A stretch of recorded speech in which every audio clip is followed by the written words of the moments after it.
तो मेरे प्यारे दोस्तों, एक बार फिर से स्वागत है आपके अपने YouTube चैनल DC अकेडमी में। तो मेरे प्यारे दोस्तों, मैं आपको बता दूं कि आज की सेशन में 35 ऐसे क्वेश्चन मैं लेकर आया हूं जो कि प्रीवियस ईयर में पूछे गए हैं और साथ ही साथ आज के इस सेशन को हम लोग डिटेल एक्सप्लेनेशन के साथ सॉल्व करने वाले हैं। आप लोग के डिमांड पर में ही मैंने ये वीडियो जो है आज जो है बनाया है।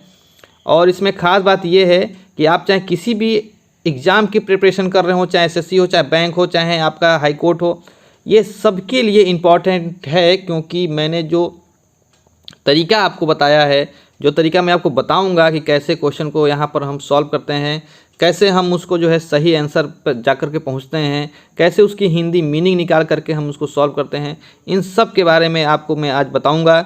वीडियो में एंड तक बने रहिएगा क्योंकि आपके लिए बहुत ही बेनिफिशियल होने वाला है। तो आइए करके देखते हैं कि क्वेश्चन को और देखते हैं हमारा पहला क्वेश्चन क्या कह रहा है।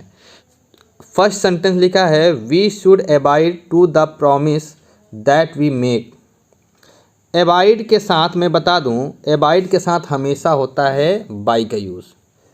अबाइड के साथ हमेशा होता है बाई का यूज़, चाहे कोई भी कंडीशन हो, अबाइड के साथ बाई का यूज़ करना चाहिए। एबाइड बाई का मतलब होता क्या है ये भी आपको जानना होगा। एबाइड बाई का मतलब होता है मानना, पूरा करना। तो we should abide by the promise, यानी कि हम लोग जो प्रॉमिस जो करते हैं उसको पूरा भी करना चाहिए, मानना भी चाहिए। दैट वी मेक, जो हम लोग कहते हैं, यानी कि कोई भी अगर हम प्रॉमिस कहते हैं किसी से करने के लिए तो उसको हमें मानना चाहिए। एबाइड बाई का मतलब होता है मानना या फिर पूरा करना। एबाइड के साथ टू का यूज़ बिल्कुल नहीं होता है। तो हमारा जो गलती है, जो एरर पार्ट है, वो बी पार्ट है। आइए देखते हैं क्वेश्चन नंबर सेकेंड। अब देखते हैं अपना क्वेश्चन नंबर सेकेंड, जिसमें लिखा है my cousin sister invited me to her birthday party. देखते हैं किस पार्ट में एरर है। My cousin sister, my cousin sister. ऐसे तो मैं एक रूल बता दूं आपको कि कजिन के साथ सिस्टर और ब्रदर का यूज़ नहीं करना चाहिए। कजिन का मतलब ही होता है चचेरा भाई या बहन। खैर, कजिन के साथ सिस्टर भी यूज होने लगा है, कोई बात नहीं है। Cousin sister invited me to her birthday party, इसमें कोई भी एरर फ़िलहाल नहीं है। आपका जो ये क्वेश्चन का जो आंसर होगा वो नो एरर पार्ट डी होगा। ये SSC में एक बार ये क्वेश्चन आया था जिसमें ये क्वेश्चन जो है गया था रिव्यू पर, लेकिन यहाँ पर जो इसका फाइनल आंसर आया था वो नो एरर लिख करके आया था। चलिए आइए देखते हैं question number third. Question number third में क्या है, you should have use the money for paying your debts instead of by a motorcycle. कह रहा है you should have use the money, आपको जो है पैसा का इस्तेमाल करना चाहिए फॉर पेइंग योर डेब्ट्स, मतलब कि आप जो कर्जा लिए हुए हैं उसमें जो है अपने पैसे को आप लगाइए। Instead of by a motorcycle, यानी मोटरसाइकिल ख़रीदने के बजाय आपको क्या करना चाहिए कि आपने जो कर्ज लिए हैं उसको पहले पूरा कीजिए। तो मैं आपको यहाँ एक रूल बताने वाला हूँ। इंस्टेड ऑफ एक प्रेपोजिशन है और प्रेपोजिशन के बाद कभी भी V1 नहीं लगता, यानी कि वर्ब की फर्स्ट फॉर्म नहीं यूज़ किया जाता है। ध्यान रखिएगा इस बात का। इंस्टेड ऑफ बाइंग का यूज़ करेंगे। कोई भी अगर प्रेपोजिशन आता है और उस प्रेपोजिशन के बाद हम हमेशा ING फॉर्म का यूज़ करते हैं। स्टूडेंट्स, बहुत इंपॉर्टेंट रूल है, कहीं पर लिख लीजिएगा। आइए देखते हैं question number 4। The technician reminded them. Technician जो हैं रिमाइंडेड देम, यानी कि उनको ये याद दिलाते हैं, बार बार बताते हैं to have a thoroughly cleaning the of the machine after each use. यानी कहने का मतलब ये है कि जो टेक्नीशियन है वो कह रहा है कि भाई मशीन को जो है अगर यूज़ कर लेते हैं तो उसकी पूरी सफाई जो है कर लेना चाहिए, उसके लिए याद दिलाते हैं। तो मैं आपको यहाँ पे एक रूल बताना चाह रहा हूँ। द टेक्नीशियन रिमाइंडेड देम, इसमें कोई गलती नहीं है, ये पार्ट सही है। टू हैव अ थ्रूली कोई मीनिंग नहीं है, केवल थ्रू का यहाँ यूज होता है जिसका मतलब होता है अच्छी तरीके से। THROUGH, बस, और कुछ नहीं। Through cleaning of the machine, थ्रूली नहीं यूज़ करना है। दोस्तों ध्यान रखिए इस बात का, थ्रूली कोई भी वर्ब नहीं है, कोई भी एडजेक्टिव नहीं है, कोई भी मीनिंग एग्जैक्ट मीनिंग नहीं है थ्रूली, केवल थ्रू का यूज़ करते हैं जिसका मतलब होता है अच्छी तरीके से।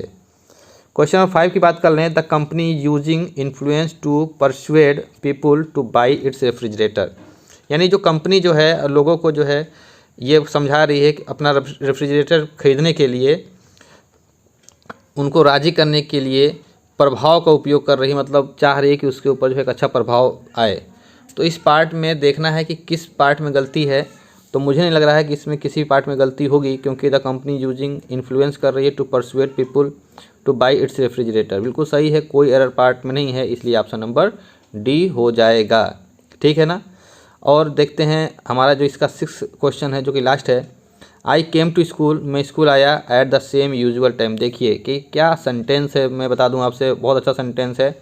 आई came to school at the same और यूजुअल दोनों एक साथ यूज कभी नहीं करते हैं, या तो सेम टाइम या फिर एट द यूजुअल टाइम, दोनों में से कोई एक होना चाहिए। सेम और यूजुअल एक साथ नहीं होना चाहिए। समझ में आया आपको?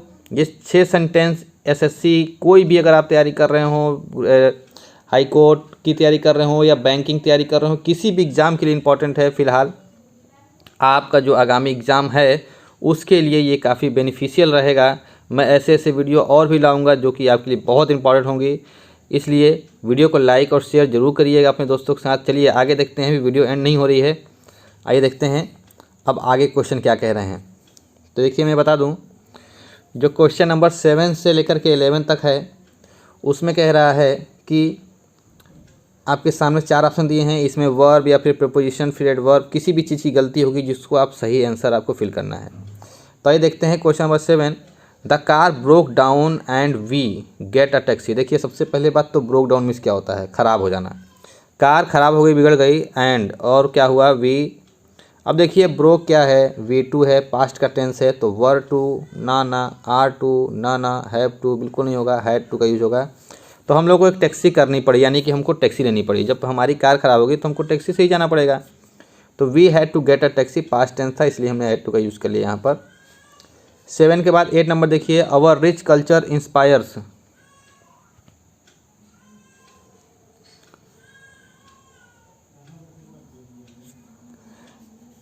चलिए देखते हैं, our rich culture inspires us to take dash in our heritage.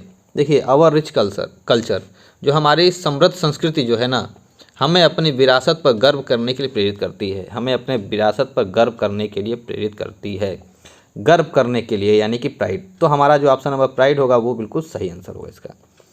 आइए देखते हैं next question 9 number, he will not work he is compelled. यानी कि वह काम नहीं करेगा जब तक कि उसे जो है मजबूर ना हो या मजबूर ना किया जाए। तो अनलेस का यूज होगा जब तक कि, निगेटिव सेंस में, अनलेस ही इज़ कंपेल्ड।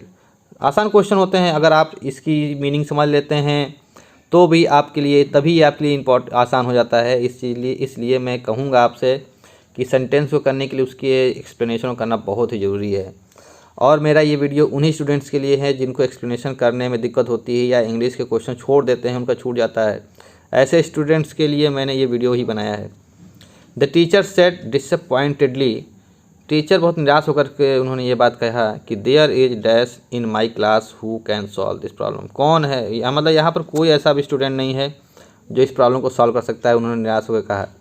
तो देयर इज नो बडी का यूज़ करना होगा। There is nobody in my class, यानी कोई भी क्लास में नहीं है जो कि यहाँ पर प्रॉब्लम को सॉल्व कर सके। आसान क्वेश्चन है। देखिए लास्ट क्वेश्चन नंबर जो इसका 11 है वो क्या कह रहा है, ही सेड, उसने कहा कि I dash use this car when ever I wanted. आप ज़रा बात को ध्यान समझिए, यहाँ पर सेड क्या है आप खुद बताइए। V2 है, यानी कि पास्ट टेंस है, तो पास्ट टेंस में विल कैन हो ही नहीं सकता है। अब बच्चा कुड और वुड, तो यहाँ पर कुड का यूज़ करेंगे। ही सेड, उसने कहा कि आई कुड यूज़, मैं यूज़ कर सकता हूँ इस कार को जब भी मैं चाहता था, मैं कर सकता था, मैं करता था, तो इसलिए यहाँ पर कुड का यूज हो गया। तो अच्छा लगा आपको, अच्छा लग रहा है, अच्छी बात है। आइए देखते हैं अब जो हमारे नेक्स्ट क्वेश्चंस हैं वो क्या है। तो क्वेश्चन नंबर 12 से लेकर के 14 तक की जो क्वेश्चन है वो क्या है, बेस्ट एक्सप्रेसेस, यानी कि सिनोनिम से रिलेटेड है। तो आइए एक करके सभी सिनोनिम्स को समझते हैं। पहला जो मीनिंग है 12 नंबर पे लिखा है PAIL, पेल। पेल मीन्स होता है बाल्टी। आपको अगर नहीं पता हो तो ध्यान रखिएगा, PAIL पेल मीन्स होता है बाल्टी। और एक PALE पेल मीन्स होता है पीला पड़ना, मूर्छित होना, वो पेल की स्पेलिंग अलग होती है। तो आप अगर जैसे पेल का मतलब समझ गए हैं बाल्टी, तो इसकी जो सिनोनिम्स की वो बकेट होगा, बकेट मीन्स भी बाल्टी हुई होती है। मग भी जानते हैं, छोटा सा मग होता है। कंटेनर बहुत बड़ा होता है, वेसल मीन्स पात्र होता है। तो ये सब कुछ नहीं होगा, जो ऑप्शन नंबर सी होगा राइट आंसर होगा। मैं आपको एक बार और बताता हूँ, एसएससी में या कोई भी एग्ज़ाम में जब सिनोनिम से रिलेटेड क्वेश्चन आते हैं तो जिनके ऑप्शन होते हैं बहुत क्लोज दिए होते हैं, और यही क्वेश्चन जो हैं रिव्यू पर जाते हैं, लड़के जो है रिव्यू लेते हैं इसका, और उसमें क्या होता है जो आयोग ने जो आंसर बताया होता है उसी को सही मानता है। तो ऐसे ही आपको क्वेश्चन इसमें मिलेंगे, मैंने देखे हैं अभी। देखिए 30 नंबर क्या लिखा है, कंडन। कंडन मीन्स होता है क्षमा करना भी होता है, अनदेखी करना भी होता है। क्षमा करना भी होता है और अनदेखी करना भी होता है। अब आप बताइए कि इसमें कौन सी मीनिंग सही होगी। ऐसे तो फॉरगिव मीन्स भी क्षमा करना होता है, फॉरगेट तो होगा नहीं, चलिए खैर। इग्नोर, इग्नोर मीन्स अनदेखी करनी, अनदेखा करना। ओवरलुक, इसमें आयोग ने ओवरलुक को जो है राइट आंसर माना था। ओवरलुक मीन्स अनदेखा करना होता है, ओवरलुक का मतलब क्षमा करना भी होता है, ठीक है ना। तो यहाँ पर जो कंडन की जो सिनोनिम्स बताई गई थी वो ओवरलुक बताई गई थी आयोग के द्वारा। खैर आयोग हमेशा ही ऐसा करता है। Question number 14, brisk. Brisk means होता है फुर्तीला। देखिए इस क्वेश्चन में भी दिक्कत है, ब्रिस्क मीन्स होता है फुर्तीला, और फुर्तीला की जो आप डिक्शनरी में सिनोनिम ढूंढेंगे, दोस्तों मैं बता दूं, अगर फुर्तीला की अगर डिक्शनरी में आप ढूंढिएगा तो आपको सिनोनिम्स में क्विक भी देगा और एक्टिव भी देगा। तो यहाँ पर जो इसका राइट आंसर वो क्विक बताया था, तो ऐसा भी होता है कि जो पहले ऑप्शन सही होता है उसी को सही भी मानता है। तो यहाँ पर क्विक का ऑप्शन उसने सही बताया था, हालांकि क्विक और एक्टिव दोनों होता है।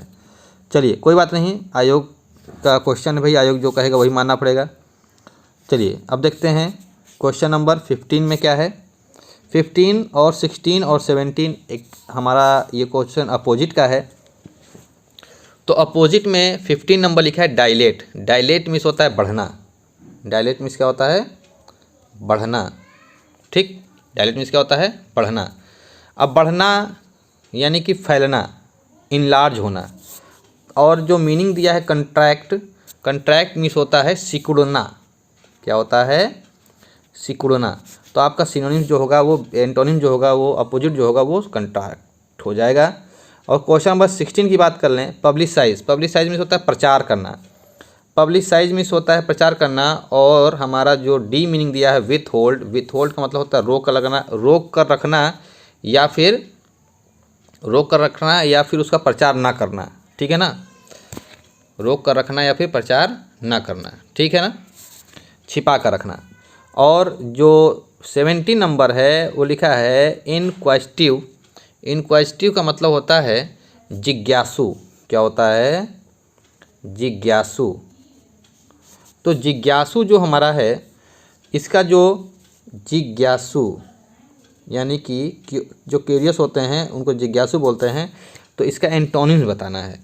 तो जिज्ञासु का जो एंटोनिम्स होगा वो होगा बिल्कुल इंडिफरेंट, यानी कि उदासीन, यानी कि किसी भी चीज़ में वो इंटरेस्ट ना लेता हो, चाहे कुछ भी बताओ उसको, ठीक है ना। चलिए अब देखते हैं क्वेश्चन नंबर 18 से लेकर के 22 तक की। इडियम्स फ्रेज की बात कर रहा है in bold in the sentence. Idiom phrase की बात कर रहा है in bold in the sentence, ठीक। A shot in the dark, देखिए बहुत अच्छी मीनिंग है। A shot in the dark, अंधेरे में तीर मारना। इसकी मीनिंग होती है अंधेरे में तीर मारना। तो अंधेरे में तीर मारने का मतलब होता है an attempt to guess something, यानी कि किसी चीज़ को गेस करके जानना। तो सिंपल सी बात है, डी नंबर इसका सही हो जाएगा। 19 की बात कर लें, इन ए नटशेल। इन ए नटशेल का मतलब होता है संक्षेप में। क्या होता है, संक्षेप में। तो ब्रीफ, ब्रीफली या फिर ब्रीफ, इसका आंसर हो जाएगा। ये आप 12th में भी पढ़े होंगे, ये मीनिंग, ये जो इडियम फ्रेज है ये 12th में भी है। तो कुछ मीनिंग जो है इजी आ जाते हैं, कुछ इडियम्स फ्रेज मीनिंग आ जाती हैं। अगर 5 अगर आएंगी तो उसमें से 3 डिफ़िकल्ट होंगी, तो 2 जो है बहुत आसान होती हैं, ठीक है ना। चलिए अब देखते हैं 20, 21 और 22 को। From the bottom of my heart. From the bottom of my heart मतलब सच्चे दिल से, सच्चे दिल से। तो आप जान सकते हैं सिंसियरली। सिंसियरली सच्चे दिल से मतलब अच्छे तरीके से सोच समझ करके किया हुआ काम। और 21 की बात कर लें, फॉर बेटर आर वर्स। ये थोड़ा सा क्वेश्चन यहाँ पर अगर कुछ मिसप्रिंट हो गई है टाइपर से। फॉर बेटर आर वर्स, या अच्छा हो या बुरा हो। एनी वे, ऑलवेज नहीं, यहाँ पर एनी वे का यूज़ कर लेना चाहिए टाइप पेपर को, इसमें थोड़ा सा मुझे भी डाउट हो गया। एनीवे मतलब कोई बात नहीं, चाहे अच्छा हो चाहे बुरा हो, एनीवे ऑलवेज नहीं, anyway. At the 11th hour, अंतिम क्षण। एट 11th आवर का मतलब होता है अंतिम क्षण। एट अ लेट स्टेज मतलब कि अंतिम क्षण की बात कर रहा है, एट अ लेट स्टेज। जैसे कि मान लीजिए 12 बजे समय पूरा होता है और 11 की बात कर रहा है, यानी अंतिम क्षणों में, ठीक है ना, याद रखिएगा इस तरीके से। चलिए अब हम लोग देखेंगे क्वेश्चन नंबर 23 से 29। देखिए हमारे साथ आज जो इस सेशन में टोटल 35 क्वेश्चन हैं, तो आप लोग जुड़े रहिए लास्ट तक की और वीडियो को देखते रहिए। एक अच्छा लगेगा तो शेयर जरूर करिएगा अपने दोस्तों में। चलिए क्वेश्चन नंबर 23 देखते हैं। दे शैल अराइव टुडे नाइट। देखिए टुडे नाइट नहीं होता है, आपको बता दूं, हमेशा टू नाइट होता है। अगर आज की रात की बात कर रहा है तो टू नाइट होता है। फिर क्वेश्चन नंबर 24 की बात कर लें। I am having 2 sisters. बिल्कुल नहीं, मैं रख रहा हूँ 2 बहन नहीं, मेरी 2 बहन हैं, तो आई हैव 2 सिस्टर्स होगा, आई एम हैविंग नहीं होगा, ठीक है ना, ध्यान रखिएगा इस चीज़ को। यहाँ पर रूल भी होता है, बताऊँगा तो वीडियो थोड़ा सा लंबी हो जाएगी। खैर देखिए हैविंग मिस होता है रख रहा हूँ और खा रहा हूँ, दोनों मतलब होता है। तो आई हैव 2 सिस्टर्स का यूज़ करेंगे, केवल आई एम हैविंग नहीं करेंगे। अगर ये होता कि मैं दो कोई चीज़, जैसे कि मैं जो है 2 चीज़ों को रख रहा हूँ, अगर ये सेंस आएगा तब तो हैविंग का यूज़ कर सकते हैं, पर नहीं, मेरी 2 सिस्टर हैं तो केवल हैव का यूज़ करिए। क्वेश्चन नंबर 25 देखिए। I am working here from का यूज़ होते ही नहीं है। अगर पॉइंट ऑफ टाइम है तो यहाँ पर सिंस का यूज़ होता है, आप देख सकते हैं जो भी ऑप्शन सही होगा।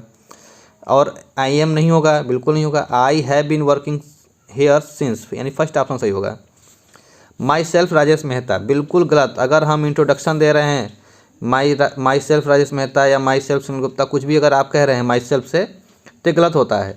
माई सेल्फ से कोई सेंटेंस स्टार्ट ही नहीं होता है, क्योंकि माई सेल्फ रिफ्लेक्सिव और इम्फेटिक प्रोनाउन है, तो इसके लिए इसका सब्जेक्ट लिखना जरूरी है। तो आई माई सेल्फ होगा यहाँ पर, आई माई सेल्फ राजेश मेहता।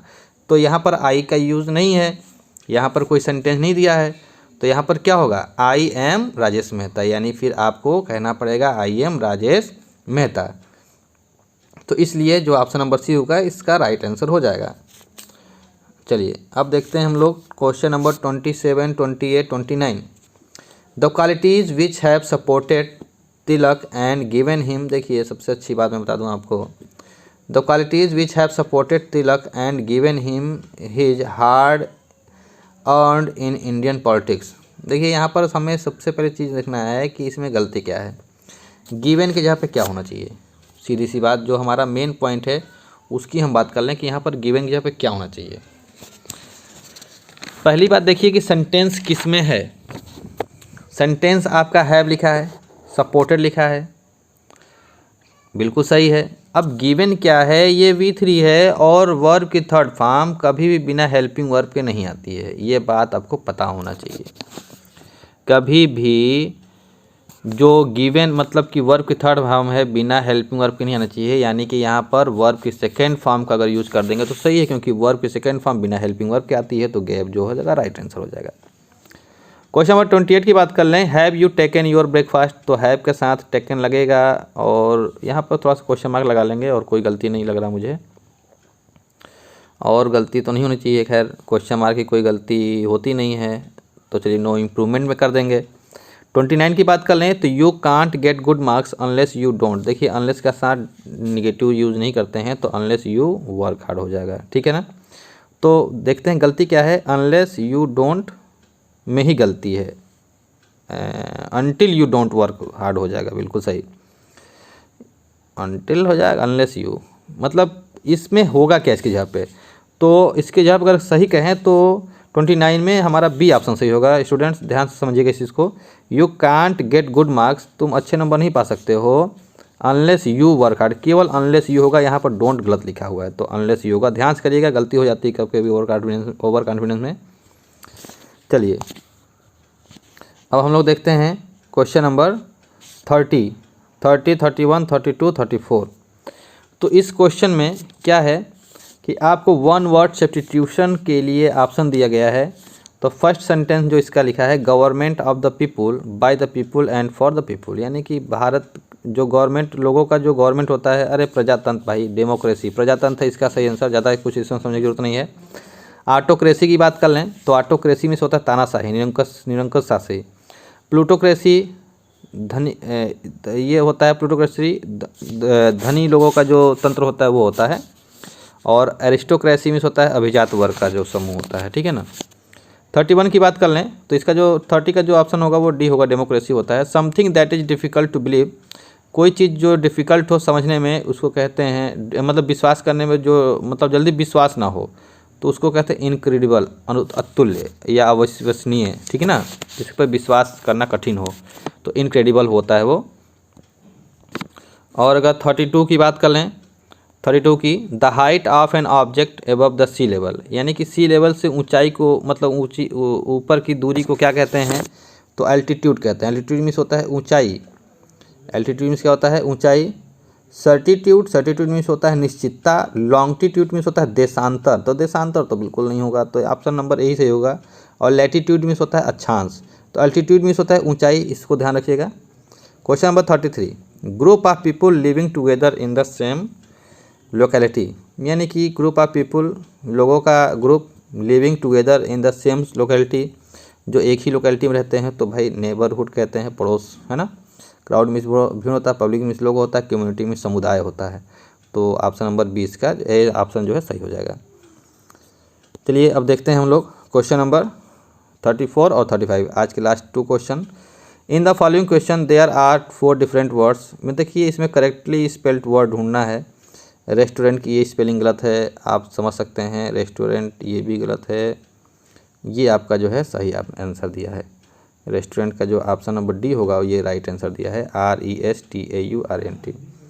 और 35 में देखिए ड्यूरेशन, इलेक्ट्रिसिटी में सी होता है तो इसलिए ये गलत हो गया, ड्यूरेशन ही सही है, DURATION। तो इस प्रकार से जो है हमारे आज के 35 बेस्ट क्वेश्चन जो हैं समाप्त होते हैं। वीडियो एंड में अच्छा लगा है, वीडियो अच्छा लगा है तो वीडियो को जरूर लाइक करिएगा और शेयर करिएगा। अगर सब्सक्राइब नहीं किया तो सब्सक्राइब कर लीजिएगा। Okay student, thanks for watching.